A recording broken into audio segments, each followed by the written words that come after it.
Hello, hello. Welcome to the Mystic Path. This will be your super moon, flower blood moon eclipse in Sagittarius. That is a mouthful, I know. Full disclaimer, Watson may join us. I don't know why I feel the need to turn this right now. This is pyrite, for anybody wondering. I'm a Leo, I'm a fire sign, pyrite, power stone for fire signs. So it's pretty cool, right? It's calling me to touch it. Okay. It's been a couple weeks. Sorry, I've had a lot going on, my job and my life. But this is a doozy full moon. It is coming up tomorrow, the 26th. If you find this video not on May 26th, and that is okay. The messages are finding you when you need to hear them. All readings on here are timeless. We're just going to read and talk about the energy for tomorrow and the next week or so for this full moon in Sagittarius, super moon, also full moon eclipse. There's a lot going on. This year, this is like the third of 4 super moons, which basically just means it's closer to the earth. We've talked about that before.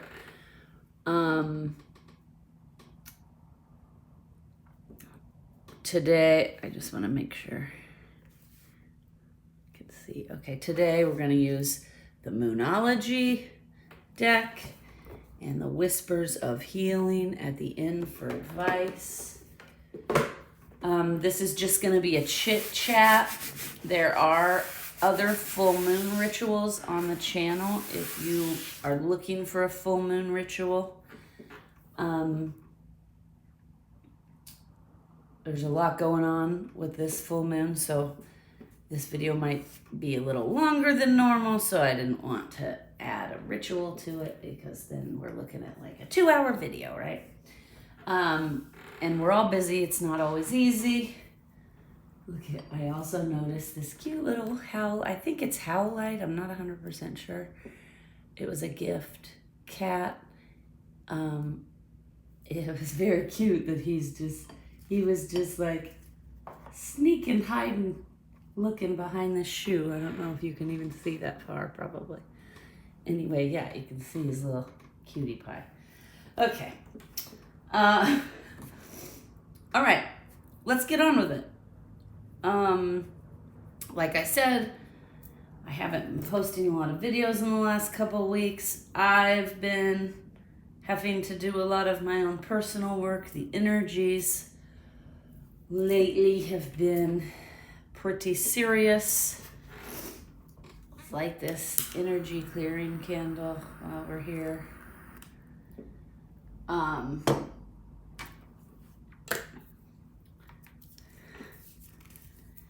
And I have had a little bit of not a rough go of it, but you know, the energies have been very heavy. I kind of get these energies early so that I can do these videos. My guides kind of alert me to what's happening so that I can kind of talk to the collective about it, right? So as always, we're going to kind of go with my channelings and the messages I've been getting. And then we'll, sorry, I feel like this table's a little slanted. I'm going to have to work on fixing that.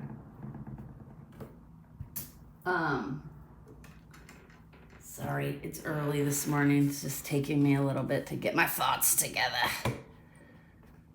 My apologies. Okay. So, like I said, I've been absent. I've been doing a lot of my own work. I went to a yoga retreat a few weekend. Well, not this past weekend, but the weekend before. Because I've really been feeling these heavy energies that we're about to talk about starting to come in. And I've had to use all my tools to kind of keep my energy clear, keep myself functioning and working and getting the things in life done I need to get done, right? So I definitely wanted to get on here and get this video uploaded today, since tomorrow is the full moon and the eclipse and all these things are happening.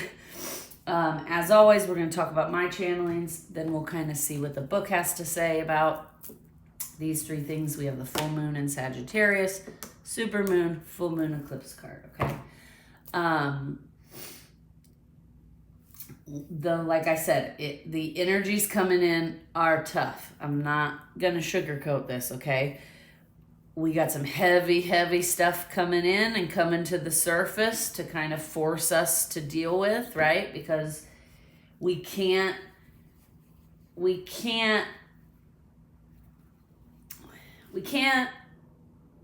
heal what we don't reveal, right? So the universe sends different energies at different times of the year to kind of push up challenges and lessons for us. And they're different for everybody. Everybody's on their own unique path. Everybody's on their, things aren't linear, as we know.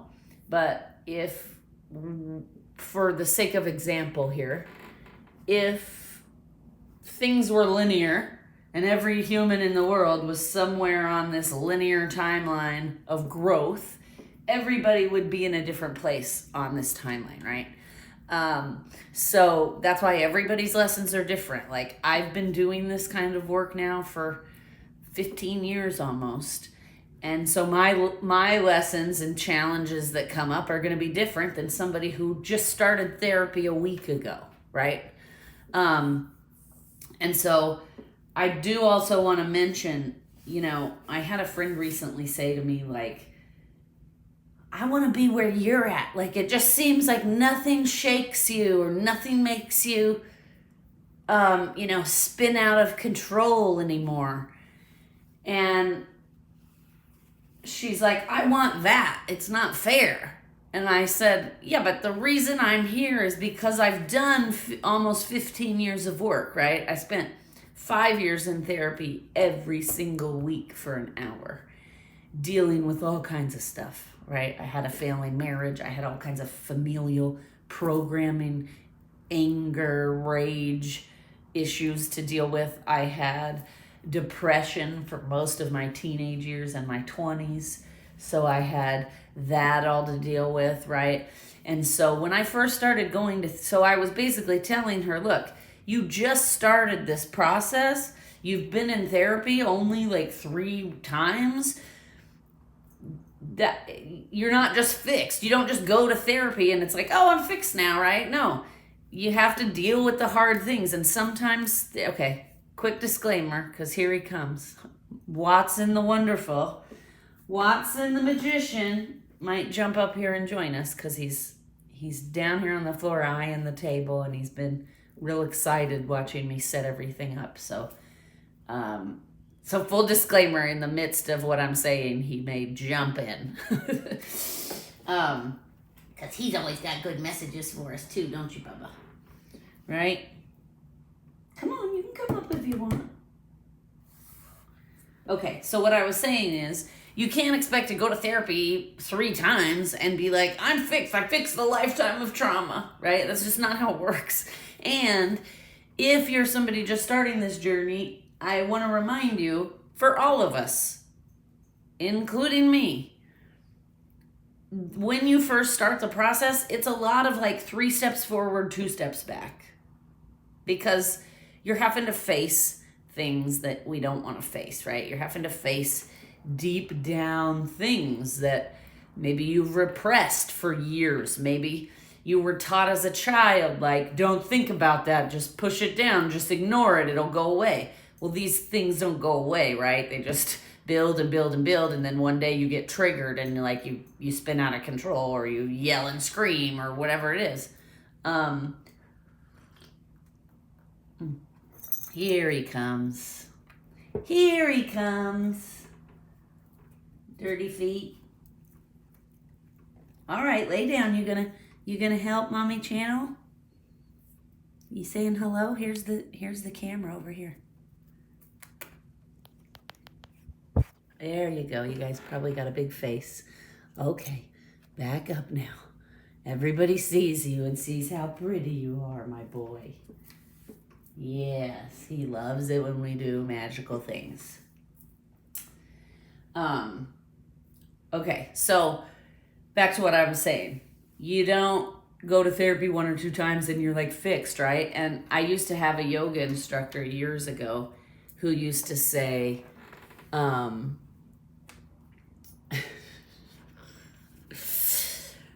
you just gonna lay on the cards? You giving your messages and energy to the cards? Thank you.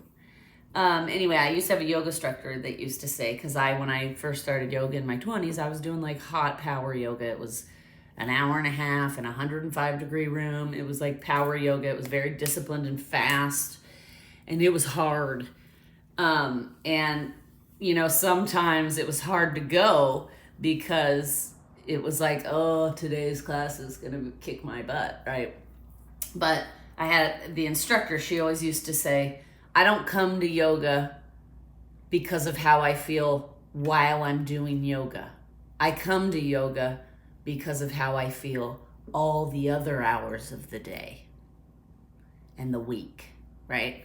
And so I feel like that's such a great statement. And I feel like that doesn't just apply to yoga. It applies to meditation. It applies to therapy, right? Like therapy and meditation both can be very difficult because when you're sitting with yourself and going through anything you've repressed or anything that triggers you or has hurt you or caused you trauma, that's difficult, right? It's difficult to examine those things. It's difficult to self-examine and see where we have faults and flaws that need to be refined and worked on, right?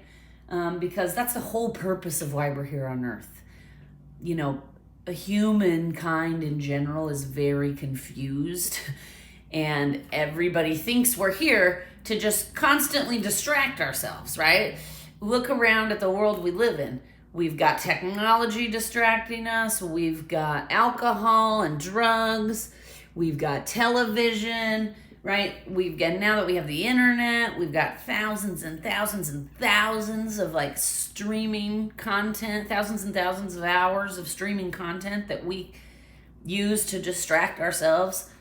So Earth is really a school, and the reason we come here is so that our soul can grow and we can self-evaluate and we can heal and work on some of the faults and flaws and traumas and bad behaviors and bad patterns and all those things we have, right? But that's hard work to do, right? It's challenging because, like I said, it's not easy to face yourself sometimes. It's not easy to say, like, okay, just lay anywhere there, bub. By all means. Look at the elephants. He's so funny. You're such a cutie patootie. Can't resist. And so it's hard to face those things. But I promise you from experience that if you keep at it every time you go, it gets easier and easier. And by the end of the 5 years of going every week, and don't get me wrong, I still go to therapy. If I'm in crisis or if I'm like last year, the pandemic was happening, I was coping pretty well, but a lot of people around me were not. And as the year went on, they were dropping like flies and starting to like spin out and be triggered, right? And which is understandable. 2020 was a very difficult year, and there was a lot of things humans as a whole are being forced to face that, again, are not easy things to face, right? We're being forced to face that we've created a system that is unkind to those in need. We're being forced to face that, there's still a huge racial issue around the globe.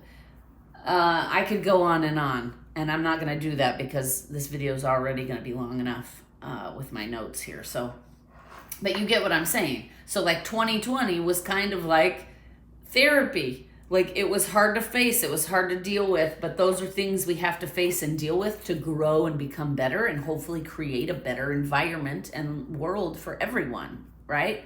So, when, like I said, I was doing pretty good because I've been doing this work for years, so I have a lot of tools now in my toolbox that help me cope when I'm feeling, like I'm on the edge. And I wasn't feeling that way yet, but a lot of people around me were, and the world was literally on fire. It was midsummer. George Floyd had just been murdered. Everybody was rioting. There was murder after murder, shooting after shooting on the news, on top of all the coronavirus stuff, right? There was a lot going on. So it was totally normal for a lot of people to be struggling. And again, I also would have been seriously struggling if I hadn't been doing all this work for years and I didn't have a toolbox full of tools to help me cope with whatever came up for me, right? But I felt like, you know what? It's been a little while since I've been to see my therapist. The world is literally on fire and everyone around me is struggling. And I'm starting to feel it. I was starting to feel just like this heaviness and this like pressure. And so I was like, well, before I end up in crisis or in a place where I'm spinning out, right, emotionally, I'm going to go to therapy for a check-in, just to kind of check in and make sure my thinking is where it needs to be. Because we all get skewed thinking, and when you're in your own head, you don't realize your thinking is skewed, right? Like, that's one of the things I loved about therapy when I first started going, was that there would be something that I had built up in my head that was giving me anxiety and causing me to be depressed because I was like telling myself this story over and over again, right? And then I would say it out loud in therapy. And as soon as I would say it out loud, I would be like, wow, that sounds really stupid and irrational. And my therapist was like, well, that's okay. She's like, now you know. She's like, until you said it out loud to someone else, you didn't, right? It was stuck in your head, just spinning. So you couldn't get to that place of like, oh, this is skewed thinking. I need to address this.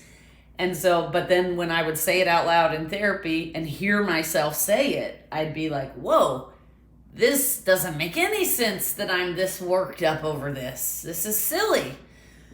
So, that's like everybody. I don't care who you are. I don't care what you say. And I've been doing this work for 15 years. And like my friend said, nothing shakes your foundation. Nothing spins you out of control. And that's actually not true. There are still things that trigger me and have the potential to spin me out of control. But the reason they don't is because through therapy and all this self-growth work I've been doing, I've learned tools. So when I feel something coming up, like, oh, I'm being triggered right now, instead of just immediately reacting and spinning out of control, which is like a habit we build in ourselves as humans, I can stop now and say, oh, I recognize this feeling. It's a trigger. I'm being triggered. Now, how do I deal with that, right? And then I go through my toolbox. And there's all kinds of things in the toolbox that I have for coping. And like I said, everybody's different because everybody has their own set of lessons, okay? So I just kind of wanted to put that out there because there's a lot of people right now, I think, starting to realize I need to work on myself. I need to get self-aware. I need to self-analyze, and I need to start working on my issues because, I say this a lot on this channel. It's one of my favorite sayings. We can't change the world until we can change ourselves, right? And so and I feel like that's a big problem we have here in society right now. Everything's in total chaos because everybody's just reacting and blaming each other, and nobody realizes that if we all sat down and started doing our own internal work and emotional mental health work, then we would start to heal. And then when you start to heal, you reflect something different out into society, right? Instead of everyone spewing all their anger and frustration and hurt and pain all over each other, we wouldn't be doing that, because we'd be doing our own work, right? Like when you start to do your own emotional and mental health work, you start to heal. And when you start to heal, you don't have as much pain, anger, frustration, hurt, trauma, whatever it is. And so you don't spew that out into the world. And we all do it. I know there's people watching right now saying like, oh, well, I don't do that. Well, we all do it. Whether you're spewing it on the person next to you, right? The other day I was talking to my mom on the phone. My dad came in the house, he'd been gone, and he just immediately was like picking a fight with her. And I was on speakerphone, so I was like, what is going on here? I'm like, you're being, excuse my language, a dick. And he was like, no, and he had all these reasons why he's not being a dick, and my mom is to blame for whatever he was feeling. And I'm like, just so you know, we've been on the phone having a pleasant conversation. You just walked in that house looking for a fight, because the second you walked in the door, he started picking at her. Why did you do this? Why are you doing that? Whatever she was doing. And she was saying like, I'm not finished. Let me finish. And then he's telling her a better way to do it. And she's like, I didn't ask you for your opinion. I'm fine doing this. And you just came in here and interjected, and like, he was looking to pick a fight because something had happened before, when he was outside of the house. Something had happened that triggered him, made him angry, made him frustrated. And then he was like, what do I do with all these feelings? So when he walked in the door and my mom happened to be standing right there, she was just the first target. Oh, I'm going to put all these feelings on her so that I can get them out of me and not feel it, right? So I said, you're spewing whatever you've got going on. You're spewing that all over mom. She didn't ask for it. She doesn't deserve it. And it's abusive to do that, because some of the things he was saying was very abusive. And so, like, verbally abusive. And that caused him, of course, he didn't like hearing that from his daughter, but it caused him pause to realize, like, oh, was I doing that? Because he didn't think he was doing that. He's like, I wasn't doing that. I was in a fine mood until I came in and saw this mess. And I'm like, yeah, no, that's obviously not it. And again, my mom was in the middle of doing something, so the mess is going to be there until she's completed the task, right? Because whatever it was she was doing. And so, again, that's a perfect example. We all don't even realize sometimes that we're spewing our stuff on other people. And it's not okay to do that. That is not our right. It is not our right to mentally and verbally hurt and abuse and cause trauma to others, or even physically, because some people, unfortunately, hit other people when they're feeling that way, right? They beat the crap out of somebody. So any of that stuff is not acceptable. We are responsible for our own feelings, our own triggers, and it is our job to self-analyze and to heal and work on those things. It is not our job to spew that out all over everyone else. But you can see by what's happening in society and all the chaos that's going on in society is everyone is basically just spewing all their frustrations and their feelings and their pain all over everybody else. And that's why we're in chaos, right? And you don't fix problems that way. The only way, again, like I am going to say it again, the only way to change the world is to change ourselves, right? And like, again, like my friend said to me, nothing seems to shake you or spin you out of control. That's her perception, because she's witnessed over the last 15 years me healing, and now I don't so she thinks nothing spins me out of control because she doesn't see me spew my stuff out onto everyone else anymore, which I used to do. We all do it. I used to do it. I was good at it too, boy. And as you can tell from the story I just told, that was learned familial behavior. That is something my dad and my mom actually both do. And so as a child, I just learned to do that. because that was my model behavior. So I had to then unlearn all those negative behaviors in therapy, because I didn't want to be that person. I didn't want to be the person at work who everybody's like, God, she's bitter and angry. Don't ask her anything. She'll just spew her negativeness all over you, right? So I started to become self-aware of it in my 30s, early 30s. And then I started really realizing, like, is this the person I want to be? No. I started observing the world around me and the people around me and realizing, like, man, everybody does this to some degree and with different issues, right? Like, not everybody's issue is anger. That was just an issue in my family that's like a generational trauma, right? Other people have other issues like greed, manipulation. I mean, there's so many of them, but you get what I'm saying. Everybody has different challenges. And so back to this full moon coming up. I'm not going to sugarcoat things. You see this? We got a lot going on here. All in one little small time period. So I'm not going to sugarcoat this. It's going to be a challenging time, okay? So you're going to start to see, I was just talking about the energy right now is ripe for bringing up to the surface some of these really lower vibration concepts and energies that aren't real positive, right? And they're not helping us in humanity. And they're certainly not helping us as individuals, right? So we're going to start seeing lessons around greed, excess, immorality, overconfidence, waste, being in just living in that ego. So you're gonna see people around you, just like I said yesterday, this thing happened between my parents. I happened to witness it.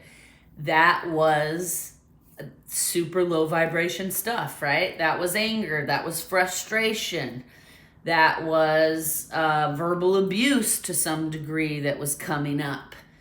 And the reason those things come up in us is the universe does that for us to notice. Like, that was happening in the hopes that my dad would notice, oh, look what I'm doing. Look what I'm doing to my wife. Look at the things I'm saying to her. But again, if you're not self-aware and you're not on this journey of trying to self-analyze and do the work, then it's like it doesn't even occur to him that he's doing anything wrong. And then when I pointed it out, then it's like he's like, that's not what I was doing. I'm like, and then my mom and I both at the same time were like, yes, it is. Because, and again, because I've been in therapy for so long and I've been doing this work for so long, now I've had multiple conversations with my parents about like some of the revelations in therapy, some of the things I've learned. So, it's a normal thing now in our dynamic that we kind of point things out. Like, do you notice what you just did there? That's very unhealthy and not positive, right? But it wasn't always this way. And it's been about 5 years now that I've really been talking to my family about this stuff. So, at the beginning, I couldn't, like the conversation I'm describing that we had yesterday, that wasn't a conversation. That's not how it started out, right? When I first started bringing this stuff up, it was very triggering for everyone in my family, especially my parents, because then my parents get defensive, right? And they're like, well, we didn't do that to you. We didn't teach you to do that, And then once that you get past that defensiveness and you can get everybody, and so I told them, look, this is not about blame. I'm not having this conversation with you guys to hurt you, to blame you, or to make you feel bad. I'm not ungrateful. You were great parents. I'm bringing these things up because obviously we're all unaware of them. If it's something that is this deep of a familial pattern, right? So I was like, I've learned in therapy tools to better myself so I don't do these kinds of things. And I'm like, I'm bringing these issues up to talk to you guys so that we can better understand why do we have some of these patterns in our family? And then once we can understand them, hopefully we can shift our behavior, right? And then not do these same things to the younger kids coming up in our family, right? Because the goal is to heal trauma from the past, not to just keep repeating it. And obviously, if you look around in society, that's what's been happening for like a millennia now, is humans are just repeating what was done to them, right? I learned this from my parents, and even though it's not healthy, I don't know any other way to be, and this is what was done to me, so this is what I'm gonna do to you, right? And again, that's nobody's fault. It's not malicious. It's not like people are maliciously sitting around saying, how can I screw my kids up? Most people don't even realize that their behaviors are screwing their kids up, right? Okay, so back to what I was saying. During this supermoon, flower, blood moon eclipse, it's a big mouthful, we're going to see a lot of these lower vibration things coming up in ourselves and in the people around us. The best thing we can do when that's happening, pause, don't react. The first step is practicing a pause, right? Instead of, if somebody says something mean and hurtful to you or does something mean and hurtful to you, usually what happens is what? We react immediately without even processing fully what just transpired. So for me, when things really started to change was when I started to practice the pause, okay? And that's one of the tools in my toolbox I'm talking about. That's a tool, practicing the pause. So if I'm in a situation, like for example, the situation that just happened yesterday with my parents, when that first started happening, I started getting a little triggered by things, the way my dad was behaving and acting and the things he was saying. And my first instinct was to give him back what he was giving to my mom, right? But if I had done that, it would not have been productive for any of us, right? I would have gone at my dad like he was going at my mom. Then he would have gone back at me. Then the next thing you know, we would all be like fighting, yelling, arguing, and that's not productive. And that's not how problems get solved, right? So instead of, even though what was happening was very triggering to me, because I've been doing this work so long now, I can recognize what that feels like. So then I noticed immediately, ooh, I'm being triggered right now. And I need to stop, take a deep breath, and pause. Then I asked myself, how can I handle this situation without it all just becoming a big fight, right? And then I calmly said, Dad, because I don't even think he realized I was on the phone with my mom on speakerphone. And that, so, you know, right? Because if he had known that, he probably wouldn't have busted in the house all nasty and whatever, because he would have been embarrassed to do that in front of somebody else. So all of a sudden he hears my voice and it like snaps. I'm like, do you really think this is an appropriate way? I'm like, you just walked in the door looking to fight. And he's like, no, I didn't. I'm like, yes, you did, from my perspective, and I'm an objective perspective. I'm like, Mom and I are sitting here having a nice conversation. She's been in a great mood. You immediately, like, he didn't even read the room, right? He just walked in and started spewing. And so, because I was able to pause and process and think through, then we were all able to have a productive conversation, right? Now, I recognize it always doesn't turn out like that, all right? There are times that I'm being triggered and I don't practice the pause, and then and then the whole rest of the day I have all this regret because I'm like, oh, if I had just taken a deep breath and thought about what I was about to say before I said it, I wouldn't have said that horrible thing, right? So it happens to all of us. And I just want to tell you, this energy right now is ripe for bringing up all that really, really low vibration stuff. So you're going to really want to stand in your power. You're going to want to practice the pause. try to process and think through anything that is about to come out of your mouth, because that may help you avoid any pitfalls, right? It's going to be normal right now to be feeling confusion and to be feeling very vulnerable, you know, and those feelings coupled with what's coming up to the surface, right? Deception, greed, excess, immorality, waste, all these negative things, you know, this energy is ripe for a lot of triggering and a lot of conflict to happen, right? Because all this stuff is coming to the surface right now. We're going to be seeing not just the stuff I mentioned already, but we're also going to be seeing a lot of, in the collective as a whole, a lot of like deceit and crime coming to the surface. We're probably going to see or notice a lot of disease and sickness happening because, you know, this energy is trying to push us to take a look at what we've created as humans. And I think it's time for us to take a real hard, deep look. And all these craziness going on all in one full moon. You know, normally we do a full moon chit chat. There's one card for the astrology that it's in, right? But there's a lot going on. Again, super moon, flower, blood moon, lunar eclipse. That's a lot going on. So there's a lot happening because the universe is trying to bring into focus like what we've created as humans. It's trying to show us, look at what all this low vibration, living in all these low vibration concepts like manipulation, like deception, like greed, like excess, you know, deceit, immorality, all of these things. Is this really who we want to be as humans, right?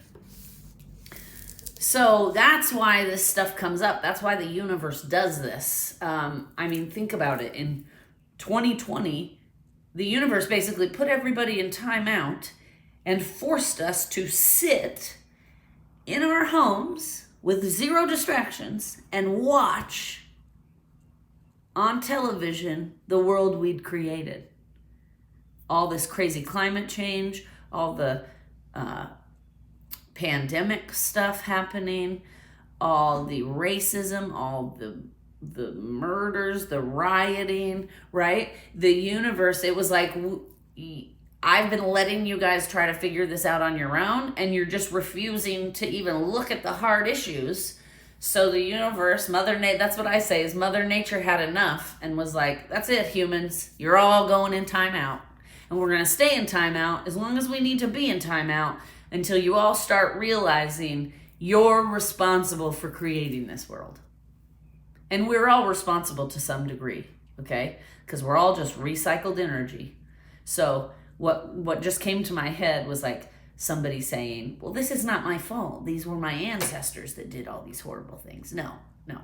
We're all recycled energy. So at some point, 100 years ago, 200 years ago, 250, 300, 400, 500 years ago, 1,000 years ago, your energy was here and you were contributing to creating this system that is as we now see, not the best way for us to operate.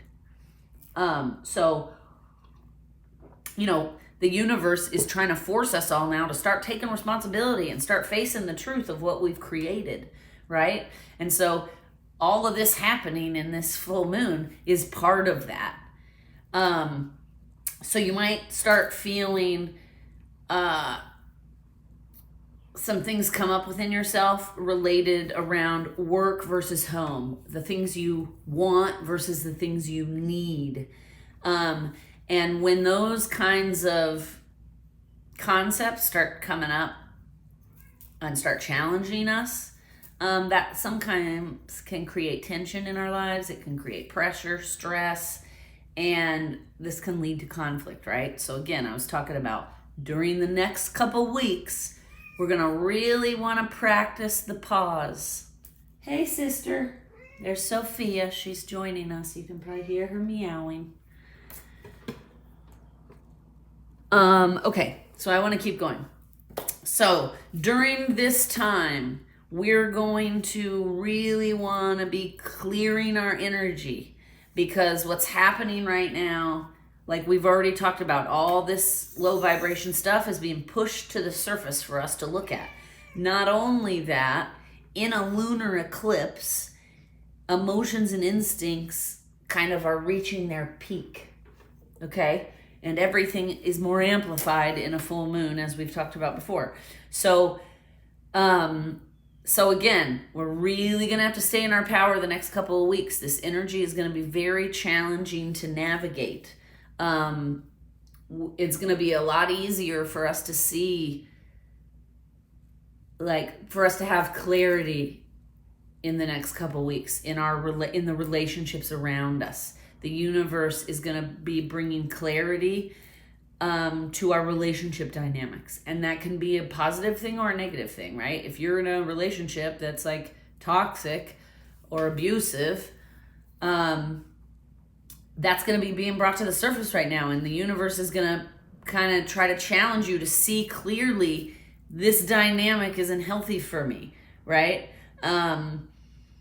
So the universe is going to be kind of like bringing up all these challenges that kind of force us to look at the things in our life that may be causing us disharmony. And we're going to have a lot of clarity on, like, this person in my life is an agent of chaos. That's what I call them. Because some people just like don't want to do their own work. They think there's nothing wrong with the way they are in the world, and they're just going to keep being that way. And that's all fine and good. We all have free will. Anybody can do that. None of us have to do this work because we have free will, right? But if we want to grow and evolve as souls, then we should be doing this work, right?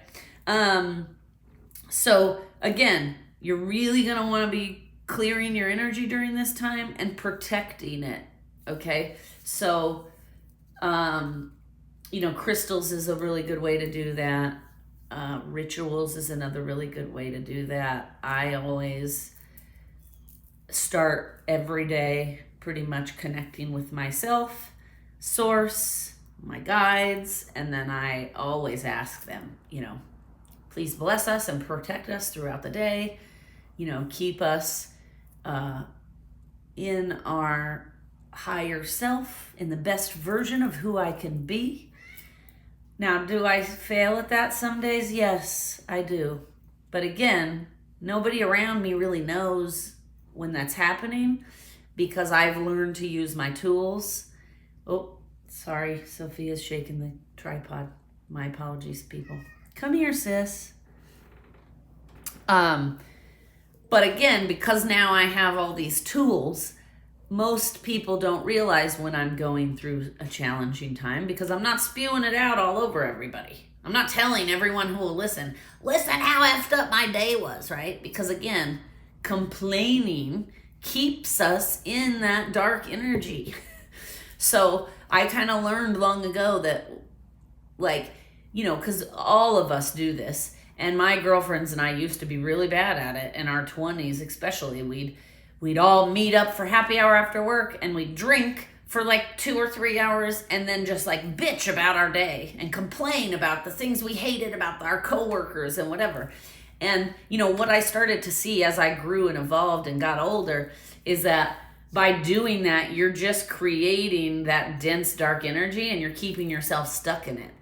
It's like, it wasn't enough that I had a bad day at work. Now I'm going to bring that energy home, and my friends and I are going to sit in this energy because I'm just going to keep going over and over again what a bad day it was, right? That's not helpful. I mean, it's helpful one time to kind of go through it, talk about it, analyze maybe what your part in it was, right? Because we all have a part to play. But any more than that, one time of like self-reflection is complaining and is attaching. Like, we can keep ourselves attached sometimes to these negative lower vibration feelings, but we don't even realize we're doing it, right? And then we're like, why is nothing in my life working out? Why does nothing ever work out for me? Like, I used to do that a lot. You know, I would sit and wallow in these really low vibration energies. And then because I was sitting and wallowing in them, my vibration would lower, right? And then you can't attract the things you want in your life if you're not of the same vibration of those things, right? So then I would sit and wallow in this like dense, dark energy, and I'd look out at all the things that I wanted in my life that I felt like were happier, higher vibration energies, and I'd say, I'm never gonna get there, nothing works out for me. And what I didn't realize is the reason I was never gonna get there was because I was choosing to attach to all the lower vibration energies. And when you choose to do that, all those high vibration things can't find you, right? You can't attract anything from up here when you're way down here. And, you know, it becomes this vicious cycle, because then you're like blaming the universe, like the universe doesn't look out for me, I'm never going to get the things I want, you know, and that, you know, then it just becomes this cycle that you can't get out of. So, you know, keep that in mind the next time you're complaining, because anytime you're complaining about anything, even if it's just to yourself, even if it's just like you yourself and I sitting down and you're complaining like about somebody or something or a situation, that's lowering your vibration while you're doing that. And that's basically alerting the universe that I'm not ready to level up because I haven't mastered this thing that I'm still stuck complaining about, right? Because everything on this journey of growth is about mastery. Remember the timeline I was talking about? We're all on different parts of the journey of the self-growth healing journey. And, you know, you're not going to move forward to the next part of the journey if you're alerting the universe that you haven't mastered this part, right? So if I come home every day and I'm complaining about my life, then the universe takes that to mean, well, you're not ready to level up because you haven't mastered the stuff that's going on in your life right now. Once you master that, which basically mastery is basically just facing things with grace, like I was talking about, not getting immediately triggered. Now, leveling up doesn't mean you never get triggered. It doesn't mean you never slide back into low vibration energies. That's not what it means. Because again, like I told you, a lot of this journey is 3 steps forward, 2 steps back, right? But again, if all you do is complain about your circumstances and you don't handle them with grace, then in the universe's and the energy's mind, you can't level up to the next level because you won't be able to handle it because you haven't mastered this level, right? And mastery is basically just about handling things with grace, learning to pause, take a deep breath, and then deal with the situation. Now, one other thing I want to talk about, these energies and all this low vibration stuff I've been talking about, like I said, I'm not sugarcoating it. The next week or two is going to be very challenging for a lot of people. You're going to want to be very careful during this time not to overindulge. Not to overindulge in food, in alcohol, in drugs, gambling, anything that is like a vice for you, gossiping,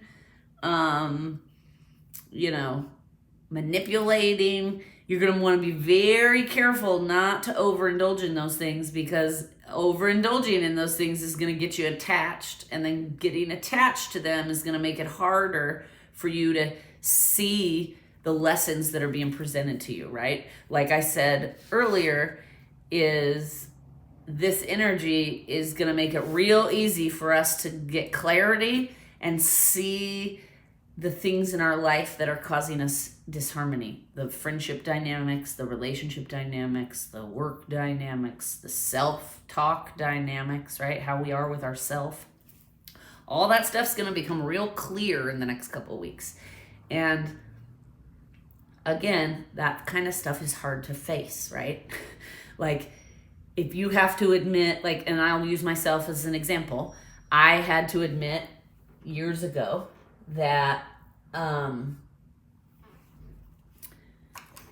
I had manipulative tendencies. Nobody wants to admit that. Nobody wants to admit that they manipulate the people around them to get their way, right? That's a hard thing to face. But that was something slowly over time I had to face, right? Slowly over time in therapy, I had to face and heal that thing. It's hard to face ourselves and admit this is an issue I have and I'm not proud of it and it's something I have to work on. And because these things coming up for us are going to be hard to digest and face, there is going to be that tendency to overindulge. Like, fuck it, this is too hard. I'm just going to go drink today, right? And again, I'm laughing at that because, like, that's something I used to do, right? I don't do that anymore because now I have the tools. But in my 20s, like, if I was having a bad day, like I said, the first thing I did was call one of my girlfriends and be like, meet me at the bar after work. Cause we're going to sit and wallow in this, right? I'm going to sit and drink all my problems away instead of taking responsibility for my part and trying to learn and grow from it. I'm going to just sit and drink and pretend that I'm not the problem. Like, we all do it. You know, and drinking might not be your vice. It may be gossiping. It may be sleeping. Like, I knew somebody in college who would just sleep instead. Anytime anything happened that they couldn't handle, they would just sleep all day. And I was like, you can't just sleep all day. Like, when you wake up, the problem is still there, right? But that was like a form of escapism. I did it with alcohol. That person did it with sleeping, right? It's all avoidance. No matter what it is, it's the same. So just be very careful in the next couple of weeks because you're going to want to, like, depending on the lessons that are coming up for you, you know, sometimes we want to, like, escape from them. I don't want to deal with this. I want to escape from this. But I speak from experience, and I can tell you that when you wake up from that nap or sleeping all day, or when you sober up from the drinking binge or the drug binge, the problems are still right there waiting for you, right? And drinking did nothing to make them go away. All it did probably was make it harder now for you to face those issues because now you've built them up in your head and now it's like, oh, that's really scary. I'll just keep ignoring it. Right? That's another thing I've found over the years. If you can address something immediately when you're being triggered, or, you know, and I get sometimes we're at work, whatever, you can't immediately in a meeting be like, stop everyone, I'm being triggered. We need to process these feelings so that I can heal. I get that. That is not realistic, right? But if something like that happens, then you make a mental note to yourself or a physical note on paper. This triggered me. Revisit it. And then later on when you get home, journal about it. Why did I get triggered? What about that situation made me feel whatever I was feeling, right? So, you know, just, again, take everything I'm saying with a grain of salt. Take what resonates. Leave the rest. But like I said, this time period, the next couple weeks, is going to be very challenging. You're going to really want to try to stay impartial and stay balanced because that's what's going to help you overcome all of this stuff that's coming up, right? Whatever it is for you, because I don't care who you are, we're all going to have some negative, low vibration things come into our sphere to teach us something.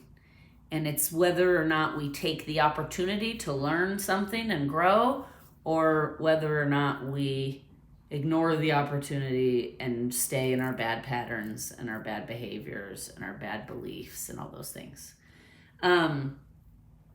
So again, the good thing about all these energies, there is a lot going on, but the good thing about that is all of this stuff going on will help us clear away. If we can face these challenges in the next couple of weeks with grace, like I was talking about. If you can pause, if you can take a deep breath, if you can try to self-reflect and self-analyze, then that's showing the universe, I'm taking this seriously. I want to grow. I want to do this work. And you're going to have a better time of it than if you're ignoring, right? So like if you're facing things head on and you're looking at them as opportunities to grow and you're trying to be as graceful as you can, even if you fail a little bit, right? 3 steps forward, 2 steps back. So let's just say you make the 3 steps forward and then you fall 2 steps back. The universe isn't going to punish you because you fell 2 steps back. They're going to be like, great job, because you made 3 steps forward and 2 steps back, which means you still made 1 step forward, right? So that's what I'm talking about. It's when we shut down and refuse to see the lessons and the opportunities for growth. That's when, the universe will continue to make your life chaotic until you face things. So if you can handle the next couple weeks with grace, if you can maneuver through your triggers and your challenges and your lessons without spinning completely out of control, you're going to get like this emotional reset, and you're going to get to level up emotionally and mentally. But again, that's only if you can stay in your power, right? So a couple things I wrote down here more than once, because they kept bringing it in, which means it's really important, is stay impartial and balanced. So in my mind, I call that observer mode, right? Sometimes when you're in participation mode, you're deep in it, and then you're not really seeing the opportunities or the lessons, right? But when you're able to pause and kind of step out of yourself and observe the situation, then you can usually navigate the situation a little bit better. But when you're deep in participating in those triggers and emotions, it's really hard to take the challenges as opportunities to grow, right? So just keep that in mind. The next couple weeks, you're probably going to do better if you can stay in observer mode, which means just try to be and observe instead of reacting. When things come up for you, or lessons come up, or pain or trauma or triggers, you're going to want to take that deep breath. Sometimes more than one it takes. Sometimes I even have to take 2 or 3, 4 or 5, 6, 7, 8, 9, 10 breaths, right? And I have to sit for 10 minutes and breathe and be like, okay, get back to my center, get back to my center. That's normal. I don't care how long you've been doing this work. Like Gandhi himself, Buddha himself, these people, the Dalai Lama, you think they don't still get triggered and stuff? Of course they do. They just know how to handle those things with grace, and they know how to observe what's happening and then try to make sense of it instead of reacting immediately in the moment and creating more chaos, right? So keep that in mind. Again, I keep talking about it's going to be challenging. These energies are going to be really, really heavy. I have experienced it over the last week or so, and there were a couple of days where I was like, oh my gosh, I don't even know if I could get out of bed. Like I felt like my depression was like coming up to get me. And again, I've been doing a ton of work over the years, and so it's been a long, long time since I've had a depressive episode. But I could feel it starting to come, and I was like, where is this coming from, right? So then I had to start doing my own work. Why am I feeling this way? Why am I starting to feel all this heavy energy? And I had to journal about it, and I had to sit and meditate and talk to my higher self and my guides and ask, like, what, and then, of course, I figured out some of the things that were happening that was making me feel this way, and then I was like, okay, note to self, I got to start addressing this issue because literally ignoring it is making me not want to get out of bed, right? So again, baby steps. Small changes lead to big shifts. Okay? I have a friend who says that. She's a yogi. And if you're watching, Jennifer, it's props to you. I use that statement all the time with people. Small shifts create big change. Okay? So don't get discouraged if the only step, there, like I said, there were a couple days where the energy was really getting to me. And the best I could do was like, okay, get out of bed, take a shower, get your journal, right? And then the rest of the days, it was like hard for me to get the shit done I needed to get done. But like I took the time to do it, right? Because I knew if I don't take the time to address whatever this is I'm feeling, it's just going to compound. And then in a week, I'm really going to be not in trouble because then I won't be able to get out of bed, right? So that's a key too. Don't beat yourself up. Like those days where I was feeling really low, like I said, it was all I could do to get out of bed and take a bath. And so I would get out of bed and take a bath. And then afterwards, I would say to myself, good job. You made one little step. You didn't spend the whole day in bed, right? I didn't like run the Olympic torch or heal something, that's like a big deal. I just took a little baby step to kind of step out of that dark energy. And a couple of those little baby steps over several days, then all of a sudden on like day 4, I was like, oh, I feel much better. I feel like myself again, right? So, and that's partially because I was kind to myself. In my past, when things like that would happen, I would beat myself up, right? I'd lay in bed and then I'd be like, God, you're so lazy. What a piece of shit that you just can't even get out of bed. Like, what is wrong with you, right? And that would further compound what I was feeling and then keep me further and further stuck in the low vibration stuff, right? So one of the other tools I've learned in my toolbox is to be kind to myself when I'm having these moments. Instead of starting that story of like, you're being lazy, you're a piece of crap, I have learned that, you know what? I'm going to be kind to myself today. I'm not feeling great. I'm feeling really low, but I did 2 things today that helped lift my spirits. I got out of bed, I journaled, I took a bath. Okay, 3 things.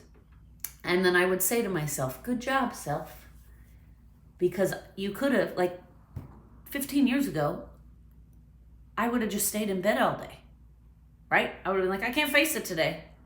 And then I would have beat myself up, which then would have made me feel worse, which then would have made 1 day in bed turn into 2 days in bed, right? So, again, that's what I'm talking about. Small little shifts. That's a small shift. The fact that now I can be kind to myself instead of immediately starting that negative self-talk, that's a small shift. And that small shift makes a big change, which is then I'm only in that energy for a day instead of a week, right? So, again, be kind to ourselves during this time. Another good way to counteract all this like low vibration negative energy that's going to be coming up to the surface in the next couple weeks is to really lean into your goodwill. Be charitable. Be kind to others. Do something nice for somebody else. That's another tool in my toolbox that I've found that makes me feel better. If I can give to somebody else, that makes me feel better, right? Doing these kinds of videos makes me feel better because I feel like I may be helping somebody that was me 15 years ago, right? So, I also want to caution you though, you can't pour from an empty cup. So if you're feeling all these dark, heavy energies and you don't know how to get out of it, I understand that you probably don't have anything left to be charitable to other people, right? So I'm not suggesting don't give if you're empty or almost empty. Only give when your cup is full and you feel like you have extra energy to give to others, okay? Because that's one of those things. If we're trying to pour from an empty cup, that'll just keep us down lower and lower and lower. We have to fill our own cup before we can start giving to others.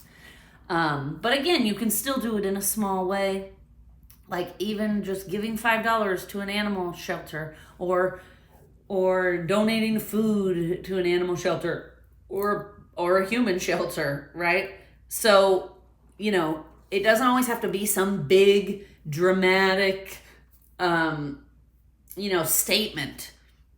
It could be as little as like something I do sometimes in the winter. I live in Florida, so we don't have a ton of winter, but occasionally we do have winter, and it gets pretty cold, like 20s, 30s. It's not all the time, but it does happen. And, you know, as you can imagine, because we're a warm climate, we have a huge homeless population in Florida, because year round you can be outside and it's not as bad as like if you were in Illinois or New York, right? You can't be outside during the winter. You get hypothermia and die. I mean, a lot of homeless people are outside, which is awful, right? So sometimes I would create these I'd get those big giant Ziploc bags, and I would put like a pair of socks, a toothbrush, toothpaste, chapstick, deodorant, soap. I'd put like $5 in there, and then some like snacks, whatever, goldfish crackers, energy bars, whatever. And I would keep those in my car.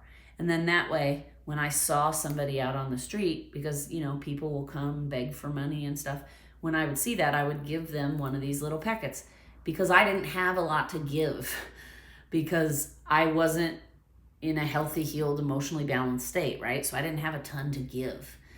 But that was something little I could do where I felt like I was giving. I felt like I was helping somebody else. It would lift my spirits. It would lift their spirits, because they were like, oh my gosh, this is a nice little care package. Thank you so much. So that's what I'm talking about. We can still do little things, leaning into goodwill, leaning into our charitable side without it draining us, right? Like I couldn't at that place take on, I'm going to solve all the homeless problems and open my own homeless shelter and feed hundreds of people. I was in no place to do that at that time. So, but what I could do, I did. It was something little, it was something small, but those small little things are meaningful, right? And small shifts, big change, okay? So that's something else. You're going to want to do a lot of protection, a lot of energy clearing, lean into your charitable side. Another good way to kind of counteract all this heavy energy that's coming is learn something. Learn something new. Education and learning raises your vibration. We don't realize it does, but it does. It helps us evolve when we learn new things, right? It helps us level up a little bit, because now we know something we didn't know yesterday. So, you know, if you're feeling some of the stuff I've been describing, if you're feeling confusion, if you're feeling vulnerable, if you're feeling heavy, if you feel like you're seeing these low vibration things come up around you, you know, deceit, greed, manipulation, anger, immorality, and it's really starting to get you down, start trying to kind of lean into some of these things I've been suggesting. Learning something. I mean, shit, you don't even have to get out of bed for that nowadays. You know what? Get your iPhone, get your iPad, whatever it is, your laptop, get on YouTube, find something if you're interested. I mean, even just learning a new hobby, you know, because that's self-care, and that's anything that gets you out of your own self stories and your, you know, out of your own mind for a little bit is going to be self-care, right? So I just want you guys to think about some of these things I'm saying, right? And if you're really feeling like you don't know what to do, and you're not going to make it, and you're really on the edge, and you're really, you know, about to spin out, try clearing your energy. Take an energy cleaning bath. Try, you know, lighting a candle for protection. Simple. Just like I lit the candle earlier. You can just light it and say out loud, to my spiritual team, please protect and guide me through this darkness. Okay? So what did we say? Energy clearing, protection, leaning into goodwill and charitable acts, education, learning something new, reading a book, finding a hobby, that is all high vibration stuff. Something else that's going to help us during this time. Earlier, I was talking about practicing the pause, okay? During this time when all this low vibration stuff is floating around in the universe, it's going to be very, very important to listen carefully. Speak in clear terms. Say what you mean. Because this energy is ripe to cause confusion, misinterpretation, and distortion. Right? We all do it. Like there's somebody in your life, you don't want to really see all their bad qualities, so you convince yourself in your head that they're somebody that they're not. I did that once. I was in a relationship, and it was like everyone around me could see the toxicity and the negativity, and I just didn't want to see it. So I had distorted the image of that person in my mind. And when people would say to me, don't you see these things happening? I would, no, of course not. That's not who that person is. That's not who he is. He's this, and they would be looking at me like a deer in the headlights. He's none of those things. We've seen none of those qualities in him. But we've seen this, and this. And I had distorted the image of that person because I didn't want to face all the disharmony it was causing in my life, right? So, again, practicing the pause. I've said it, I know 100 times in this video probably, but they keep saying it over and over again. So, listen carefully. Speak in clear terms with intention. This is going to help you during this time. Avoid misinterpretation, distortion, and conflict. Okay? A couple other things that may come up, you may notice, is low self-esteem and insecurity may be coming up for you. Frustration. Again, I'm going to say, all of the things I've already mentioned are going to be good tools to help you during this time. Here's another one. You're going to want to stay grounded in reality. Like if you start having distorted thoughts or misinterpretations that you notice, you're going to want to tell yourself the truth to ground in reality. Okay? Here's an example. During the pandemic, when we were all on lockdown, I was doing a little bit more snacking and eating than I normally would do, right? So after a few weeks of that, I started feeling like, if I don't cut out all this extra snacking and whatever, I'm going to start gaining weight. And, we all have these silly thoughts. And because I didn't address it immediately, then my brain really just kept taking it further and further and further, right? So then a week later, not all of a sudden, it was happening slowly, but I started having these visions of myself as a very obese person, right? That was like the anxiety getting you, your brain. I was telling myself, if I keep eating like this, I'm going to get fat.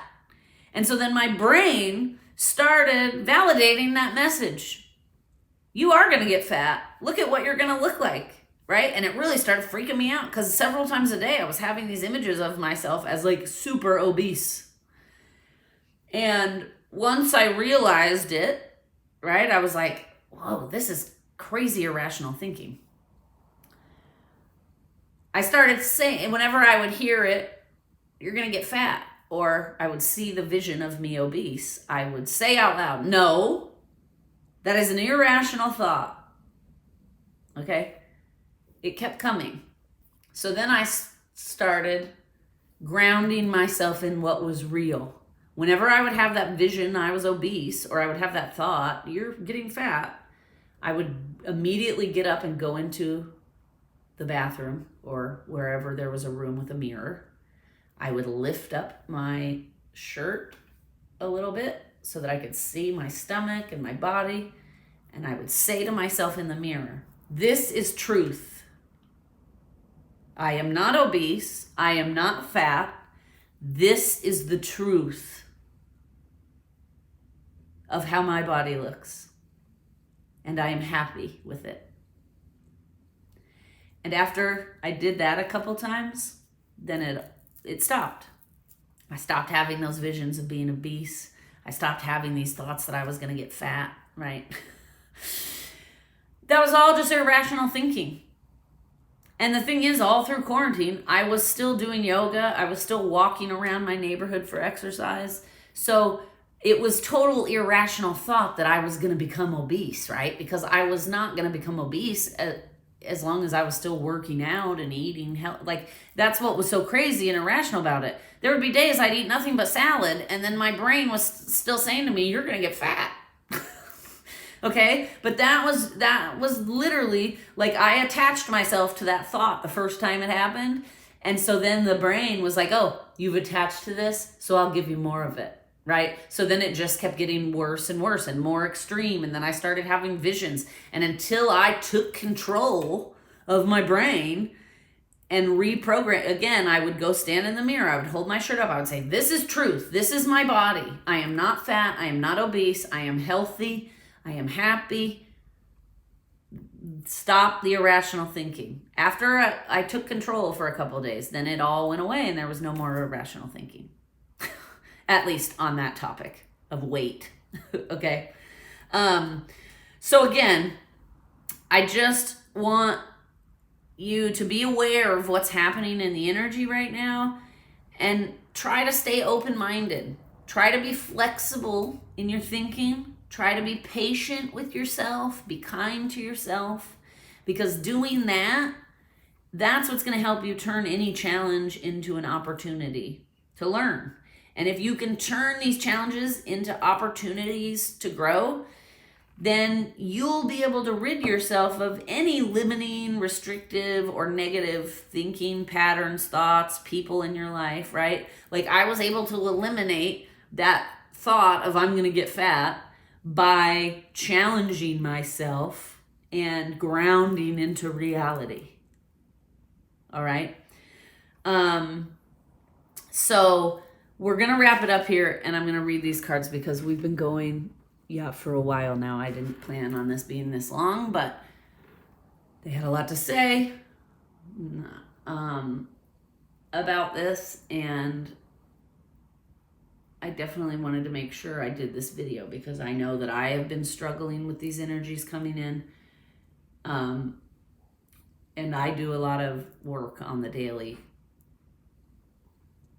so if I'm experiencing this as somebody who is constantly working on myself, then those of you who are just starting this journey or not yet on it are probably really experiencing it intensely as well. So I definitely wanted to make sure I got this video up to help anybody who needs it. Okay, so one more thing I'm going to leave you with, and then we're going to read these cards. If you are feeling on the edge, if you are feeling like you're stuck or on the edge of spinning out of control, start trying to ask yourself, what is this life challenge reflecting back to me? What can I do to learn and grow here? Because the truth of the matter is, you're always getting a reflection of your own energy. Whatever's happening externally in your external world is a reflection of what's happening inside of you. So anytime you feel like you're getting attached to any of this negative, low vibration stuff that's coming up, you need to turn the focus back on yourself, right? If you feel like, perfect example, the situation I was explaining about my parents. If my dad when he started getting triggered by whatever my mom was doing, if he had stopped, taken a pause, and asked himself, okay, Why am I being triggered? And what is it that I need to work on to keep from being triggered in this situation? Right? That's handling it with grace and growth. What he did was he walked in, he immediately reacted and started blaming. And that's just going to keep you further in the cycle, right? Because anything happening in our external world, it's nobody else's fault. That's a reflection of what's going on within you. Like my mom, whatever she was doing, she was working on a project. What triggered him was it was messy. She was making a mess. And she needs to be cleaning up as she goes along. And she's like, that's not how I do things. I'm going to do what I'm doing and then I'm going to clean it up. And then he started like lecturing her on why that was wrong. And she finally, I was really proud of her because she said, what do you care? You weren't even here. This is my project. And if I had completed it before you got home, you wouldn't have even known that I made a mess. Right? So I was proud of her. She drew a line in the sand. She set a boundary. And she was basically saying, like, this is your issue. Whatever is happening right now with this trigger and this freak out is your issue. And you need to go deal with that issue and leave me be, because what I'm doing does not affect you. Because it doesn't. I mean, unless my mom was like hitting him or freezing him out of the house or burning him alive. You know what I mean? Like, she wasn't doing anything to him. He observed what she was doing and became triggered by it and then decided to attach himself to those emotions. But handling that situation with grace and learning and growth, grace and growth, that's my new thing now. I like that. Would have been to not spew all over her and start a fight. It would have been to stop himself and say, ooh, I'm being triggered by this mess. Why is that? Why does this trigger me so bad? Why do I care? It's going to be cleaned up in 10 minutes, right? So anyway, just remember that. Whatever is happening in your external world is usually a reflection of your own energy and what's going on within you. So anytime something is bothering you, like, you have to ask yourself, do I have control over this? Like, like my dad could have asked himself, do I have control over my wife? No, I do not. Is she her own person that, yes, is messy sometimes? Yes, she is. So what can I do to deal with that in a better situation? Because trying to change her and teach her lessons, that's blaming and focusing on the external. That's not going within and figuring out, how can I better handle this situation? Okay? So, we're going to leave it there, and then we're going to read and pull a healing card, and then we're going to cut it. Okay? So, full moon in Sagittarius, we're going to read first.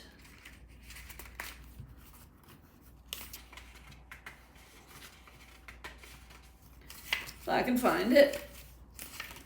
There it is. It says, look at the bigger picture. Are you thinking too much about the details of your dilemma? Fretting over minutia can be counterproductive. Or perhaps you're being all talk and no action.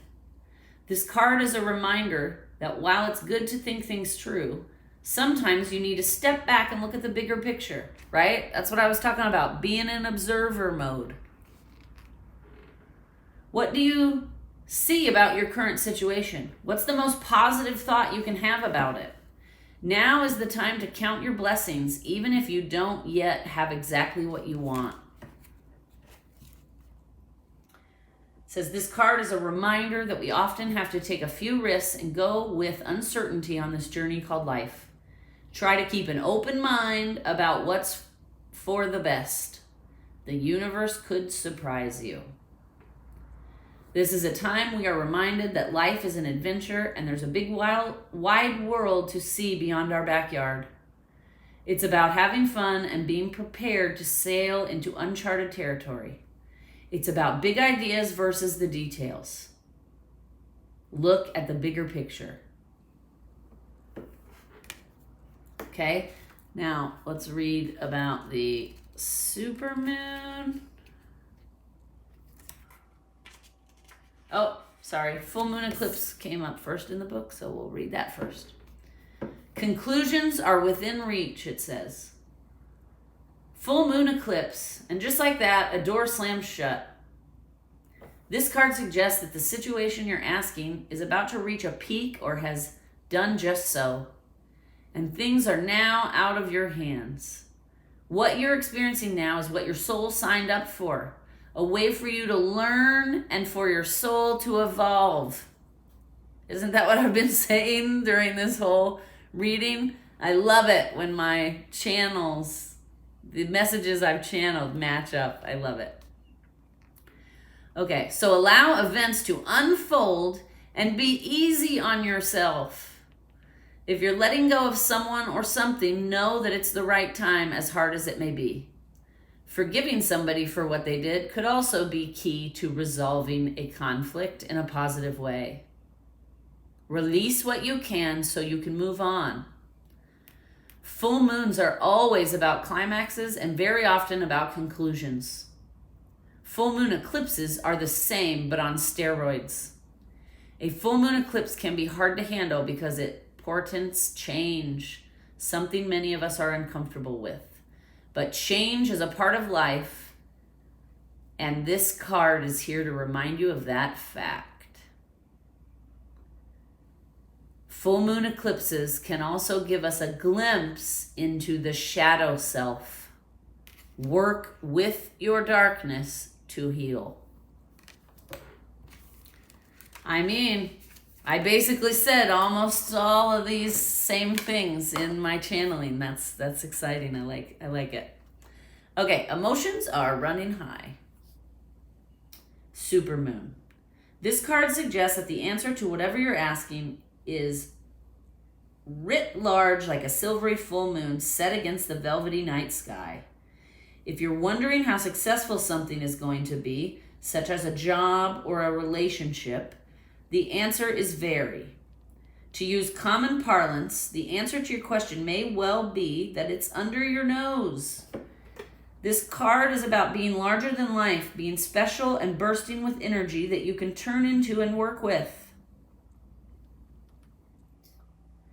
There will be lots of emotion to deal with, but there's also a sense that the opportunities around you will help you evolve, so take action. A supermoon takes place when the moon is at its closest point to the earth during its monthly orbit. The moon appears 14% bigger at this time. The moon is also the queen of emotions. And when it's a supermoon, you can expect your emotions to be more highly charged. It also says, don't ignore the obvious and make sure you don't blow events out of proportion. Okay? And then really quick, we're going to pull one Whisper of Healing card because I love these cards and they give us directive on like how to take action, right? So one card, please, one card. What is it we can focus on healing during all of this energy that's currently happening? One card, please. Grateful. Okay. Let's see what the book says.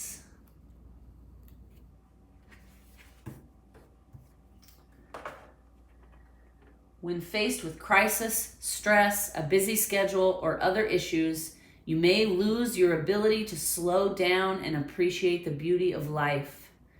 You may be focusing on what you don't have rather than what you do have. Commit to offering a daily prayer of gratitude for all the good things in your life. When you are thankful for the people in your life, you show it through your gestures. While you are dealing with this highly charged time, you may start to take your support team for granted. Remember that the people in your life are there for a reason. They may be here to help you learn a specific lesson. They may be learning something from you. The benefit that comes from valuing the people who touch your life cannot be expressed strongly enough. When you forget to be thankful for the things others do for you, you move away from your true spiritual essence. Stop and analyze your life and the people in it. Appreciate the accomplishments of the last year. Recognize what is important in your life and remember to be grateful for it. Life is short and must be valued. Try to live gracefully with integrity and beauty. Show gratitude to those around you. Treasure every day, even the days that aren't the best. Okay? We're going to leave it there because this was a little bit longer than I anticipated it would be, but the messages are out there because they need to be heard, right? So I'm wishing you a wonderful rest of your day, rest of your week. Have a joyous day. Namaste.